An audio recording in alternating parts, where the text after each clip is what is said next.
In 2019, Jonathan Hickman and his artistic collaborators set the Marvel Universe on fire with House of X and Powers of X. The two complementary miniseries marked the beginning of a new era for the X-Men, a complete reinvention of the concept on a scale not seen since Grant Morrison and company ditched the yellow spandex for black leather in New X-Men in 2001. The story Hickman started in those series reaches its fiery conclusion in Inferno. The new miniseries sees Hickman teaming up with artist Valerio Schiti, colorist David Curiel, letterer Joe Sabino, and designer Tom Muller to bring closure to the biggest unresolved storylines from House and Powers. Based on the first issue, Hickman plans to exit in a blaze of glory.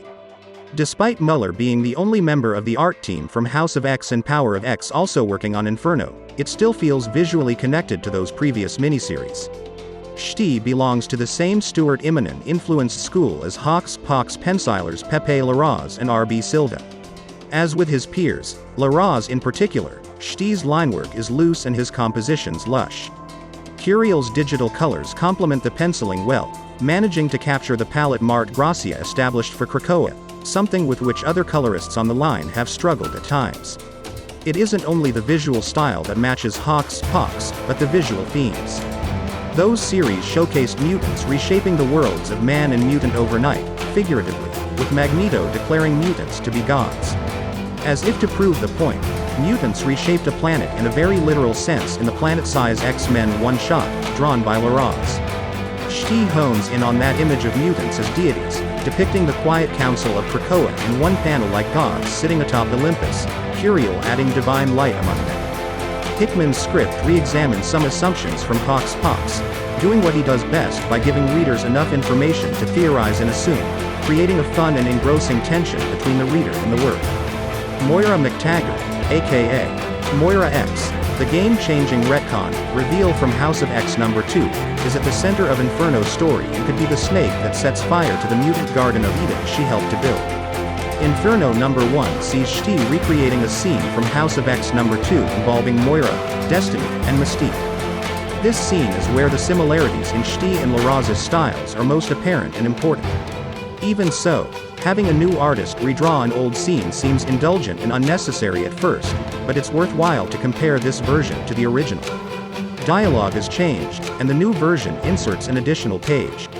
Knowing Hickman's attention to detail, no minor revision can go unexamined. Is this the authentic version of a scene relayed imperfectly before? Is it a version of the exact moment from another of Moira's lives? Whatever it may be, its recreation in its setting, wreathed in ruinous flame, suggests it is central to Inferno's story. But as much as Hickman is known for detail-oriented high-concept sci-fi, there's levity in Inferno number 1 as well. Many characters speak like overeducated theater students vamping for attention. You also get monkeys with doctorates, the women of horticulture going through what could be a scene from a particularly biting episode of The Golden Girls, a subtle spy versus spy bit, and interactions between Krakoa's greatest heroes that bring forth their natural camaraderie. Inferno number 1 looks to be a powerful ending to Hickman's time working on the X-Men line, bringing forth all the same attributes that set readers abuzz during his debut. It provides the sense he's leaving nothing on the table. He's blessed again with one of modern superhero comics' best artists as a collaborator. As such, Inferno is shaping up to be as memorable as the miniseries that preceded it. Higher praise is hard to find. Rating: 4.5 out of 5.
Thanks for watching. Please subscribes, likes, comments and shares this video to support us. See you on next Marvel Comics review video.